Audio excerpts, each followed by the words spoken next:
Welcome back to Twin Cities Live. You know, these times of uncertainty have not been easy. We are all trying to get used to this new, as I like to call it, temporary normal. That's right. It can cause a lot of stress and fear, but our next guest wants to help you take control of your emotions. Here to help us create some more positive connections during COVID, we welcome the happy medium. Jody Levon is with us. Hi, Jody. How are you? Hello. I'm good. How about you? Oh, Jody's just presenting very happy and positive, and that's great. We could all use a little bit of that right now.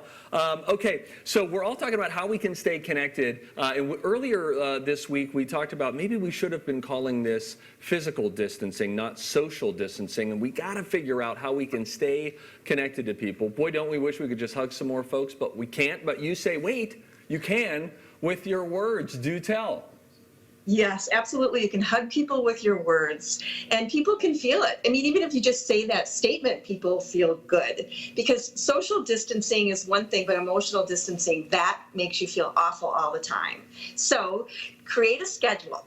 Every day at noon, text somebody that you absolutely adore and tell them that. Or put something on social media. Just drop a funny comment about to someone you love about something they love. Do be creative. Like if they love a certain kind of dog, put that picture on their Facebook page or text it to them. You can also do FaceTime with people at a certain time every day. You can do Zoom. Well, you guys are all more technical than I am. Well, Jody, but make a schedule to do that. So if you make a schedule to do that, you feel better. You just feel better. But see, you some folks, Jody, might say that, you know, the schedule, it feels a little bit rigid and I need like it to come to me. But I'm a believer in what you're talking about, because there is something to when you just do it, whether you feel like it or not. Those feelings that you're looking for, that you hope to experience, they generally follow the actions. Absolutely. Absolutely. And just the act of doing something kind for someone else releases something inside of us. It's just such a wonderful thing to do. Such a beautiful thing to do. You can also, maybe if you have extra fruit, take a little basket and put some fruit in it and then play doorbell ditch.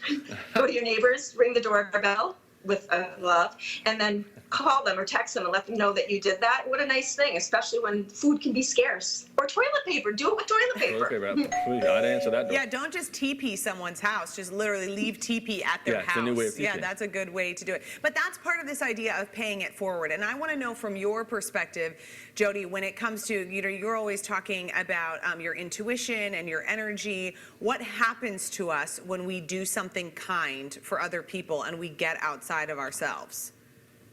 Well, first of all, I think it removes the fear from you, because you're no longer concentrating on how you're feeling and your fearful feelings. You are concentrating on doing something for someone else. It's kind of like when you get older, it's more fun to give a gift than get a gift.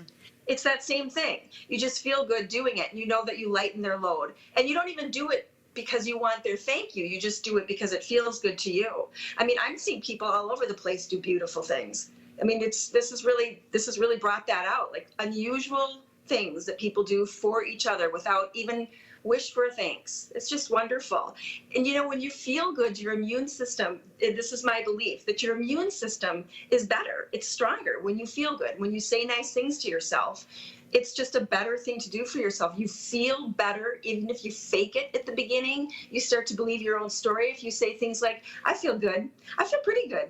I look a little weird, but I feel pretty good. Have fun with it, because your energy pops, and then you're more liable to just be sticky for the good instead of sticky for the icky. There is certainly something to that mental positive nature and the connection between your mind and your body. I wanted to ask you, Jody, too, about fear, because you've brought up fear a couple of times. What does fear mean to you? And then how do we sort of just allow ourselves to experience it, but then not let it take us over? So I'm a firm believer in, if you have an emotion that's got you, have it. Just say, okay, this is how I feel, but I don't have all the information. So I'm acknowledging that I'm fearful because I don't really know what's going to go on. But at this very moment, I'm okay.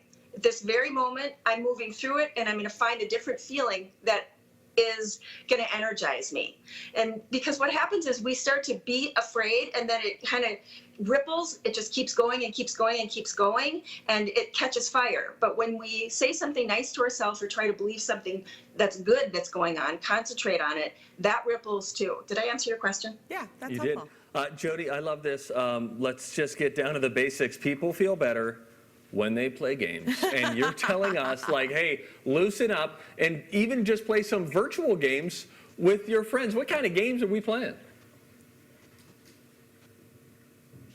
Intuition boosting game. If you have friends, you can do this online. Each agree on 4 different things that you've done together that you've loved, different things as friends.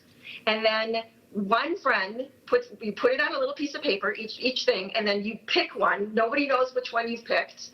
And you radiate the feeling out. You just think about it. You say it in your head. You remember it. You do things.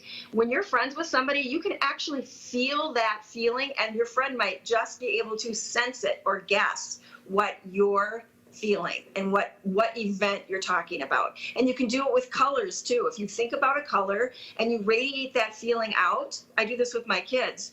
They figure the color often, and you think it's not going to work, and you think you're guessing, but you're not. You can feel vibrations. You can feel how people feel. That's how contagious feelings are in a good way. That's good, Jody. Thank Thank you, you so Jody. much. It's so nice to see Thank you. you. Look at that beaming smile. We've missed you. We miss our friends in our studio. You can go to TwinCitiesLive.com for more information on how to connect with Jody. You can also join her live on Facebook on Tuesday, April 14th at 7 p.m.